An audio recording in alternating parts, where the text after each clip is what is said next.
6 new Pandora NFTs have been released, and this completely changes my strategy on how to get the legendary tier with the lowest cost. There are now 34 different NFTs that we can mint, but we only need 25 of them to reach the legendary tier. And I'll be showing you my strategy if I were to start this campaign from scratch. If you have watched the previous video for this campaign, you will have seen this dashboard where I show you all of the possible Pandora NFTs that you can collect. With these 6 new NFTs, it gives us a lot more combinations that we can play around with. The first new Pandora NFT that you can mint is on the BNB Smart Chain testnet, and it's known as the Debug Pilot, which I'll leave a link to this NFT in the description below. This is currently on the BSC testnet, so you do need some testnet BNB to be able to claim this NFT. If you do need to get some testnet BNB, my video in the description will show you how to get it via the Coinbase faucet. You're able to claim a maximum of 5 different Debug Pilot NFTs. However, the networks that you can bridge this NFT to is rather limited. Right now, I'm on Polyhedra's ZK Bridge, and if you want to bridge your Debug Pilot NFT, you need to click on the testnet tab and then select the BNB chain testnet. Now you can choose to import your Debug Pilot NFT, and the next step will be to select your receiver blockchain. The only 2 testnets that are part of the Pandora King campaign is the OPBNB testnet as well as the Combo network. If you go to the Pandora King page and if you scroll all the way down to see the different NFTs, you'll notice that the Debug Pilot NFT is only present for both the BNB Smart Chain testnet as well as the OPBNB testnet. So right now, I'm not too sure whether the Combo network is considered as one of the NFTs that can make up the legendary tier. But since all of these are free, then there's no harm in just bridging your NFT over. When you're bridging your NFT to either the OPBNB or the Combo network, there will be this last step where you need to claim your NFT. So this means that you need some BNB tokens as gas to be able to claim this NFT on either the OPBNB or the Combo network testnets. You need to bridge your testnet BNB from the BSC testnet to both the Combo network as well as the OPBNB, and the links to all of these can be found in my mirror guide that I'll leave a link in the description below. To perform this claiming transaction, you do not really need that much BNB, so I would recommend that you just bridge about 0.01 BNB over. This step would then allow us to have 2 different Pandora NFTs, and the best part is that you don't need to pay any real life funds to be able to get both of them. The Polyhedra network has also expanded to the Manta network, and if you have not heard of it before, it is another layer 2 that's being built using the OP stack, and it's also one of the networks that I believe may have an airdrop in the future. So this kind of kills 2 birds with 1 stone, where you'll be able to possibly get a Polyhedra airdrop as well as the Manta network airdrop by performing these tasks. Polyhedra allows you to bridge these 4 NFTs to the Manta network, and if you recall from the previous video, these are available on the BNB Smart Chain, the Polygon network, the Core network, as well as Celo. So it'd be good for you to mint all of these NFTs, but there's a maximum of 6 of them per address, and I've already hit that limit. But just remember that you need to have some gas on all of these 4 different networks before you can claim these NFTs, and more information about this can be found in my previous guide for this campaign. The problem that I encountered is that I've already minted all 6 of these different Pandora NFTs, and I've already bridged them to the different networks that are available. So if you're like myself and you have already minted 6 different Code Conqueror NFTs, you can go to the Elemental market and search for Pandora to purchase some of these NFTs on the marketplace. The Code Conqueror NFT is native to the BNB Smart Chain, and the amount that you pay for one of these NFTs is really cheap at about 3 cents. The same also applies to the Pixel Prowler NFT, which is native to the Polygon network, and you roughly need to pay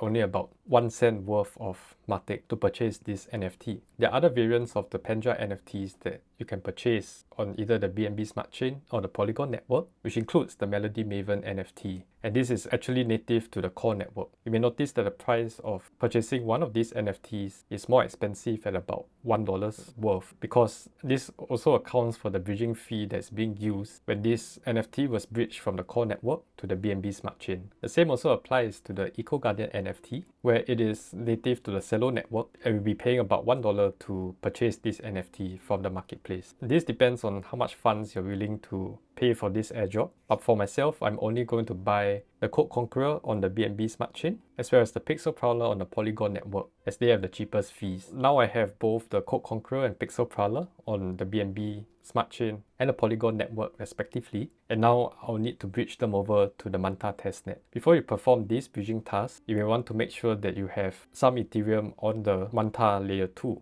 The good news is that this Ethereum is Goerli Ethereum on the testnet. If you need some ways on how to get these testnet tokens, I have a video in the description as well that shows you 9 different ways on how you can get these tokens. After that, you need to go to this bridge and deposit your Ethereum from the Goerli testnet to the Manta layer 2. So you can perform the transaction here, and it's not supposed to be Matic, but it's supposed to be Ethereum. And this will be the total amount of fees that you'll be paying to send your Ethereum over to the Manta network. Similar to the OPBNB and Combo networks, you only need a very small amount of Goerli Ethereum on the Manta network. So roughly about 0.01 Ethereum would be enough to perform all of these transactions. Before we carry on with the video, I have a solution that could help you keep track of all of your different airdrop activities. So every Sunday, I'll be sending out a weekly newsletter on my Substack, which goes through all of the different airdrop activities that I've performed for that week. And all of them will be categorized based on the different networks that these activities are on. Some of these tasks have already helped me to earn airdrops. Those are the Connex airdrop, which I mentioned in my previous issue that I sent out all the way back in June. By signing up to my newsletter, you'll also be able to gain access to my Notion airdrop tracker, where it shows you all of the different airdrops that I'm currently hunting for. And within each section, you'll be able to see some of the guides that I've already created for that specific airdrop. To receive all of these benefits, do subscribe to my newsletter, which I'll leave a link in the description below. So now I'm back on the Polyhedra bridge, and I'll be sending over my Pixel Prowler NFT on the BNB chain. Under the receiver blockchain, you can select the Manta network, and you need to perform an approval transaction first before you can transfer your NFT to the network. The total fees that you require to transfer your NFT from the BNB Smart Chain to Manta is roughly about 42 cents, and this is really quite cheap, because if we compare this to when we bridge this NFT to the other mainnets like Polygon, Core, or Celo, you may notice that the fees are slightly higher, where it can range from 75 cents to about $1.20 worth of BNB. So right now I'll just be confirming the transaction and wait for my NFT to be bridged over to the Manta network. So once the bridging transaction has been complete, like I mentioned previously, you then need to claim your NFT on the Manta network. If you currently do not have any Ethereum when you're at this claiming step, it may not be possible for you to recover your Pendra NFT, and you may need to go through the troublesome route of accessing the Polyhedra Discord support before you'll be able to recover your NFT. In this case, I'll be paying the gas fees in terms of ETH. If I'm not wrong, it shouldn't be Manta like it's mentioned here. And my NFT has now been bridged from the BNB Smart Chain to the Manta L2. I can perform this same transfer where I'm bridging the Pixel Prowler NFT from the Polygon network to the Manta layer 2. And the overall fees are actually quite cheap, where now it only costs about 29 cents worth of Matic to perform this bridging transaction. And if we compare this to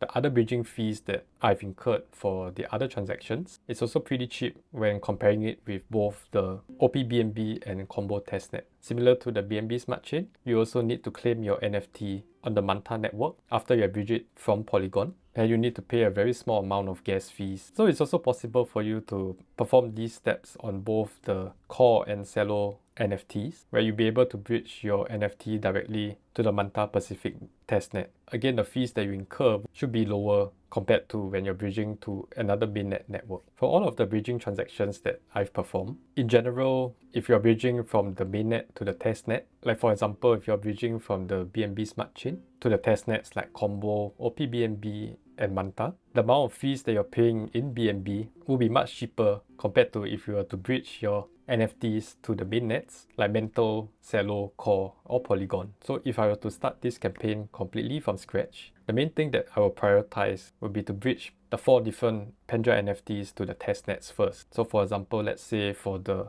BNB Smart Chain NFT, which is the Code Conqueror, I will then bridge it to the Combo network, the OPBNB, as well as the Manta testnet, as overall these will be the transactions that incur the lowest fees. I will then do the same for the Pixel Prowler NFT, where I bridge to these 3 networks, and the same for both the Core network as well as the Celo network. So in total, I will have 16 different NFTs already collected. And if you have collected the Debug Pilot NFTs as well, this means that you have 2 other different types of NFTs. So in total, you have 18 of them. And now we just have 7 more NFTs to collect. So I bolded those on the mainnets that I found the fees to be the lowest as compared to bridging it to the other mainnets. So for example, the Code Conqueror, I would recommend that you bridge it to both the Celo and Core networks instead of the Mental network, where the fees are much more expensive. And this would be the best strategy to get 25 different NFTs and at the same time spending the lowest amount of fees. Let me know in the comments your strategy for this Panja King campaign.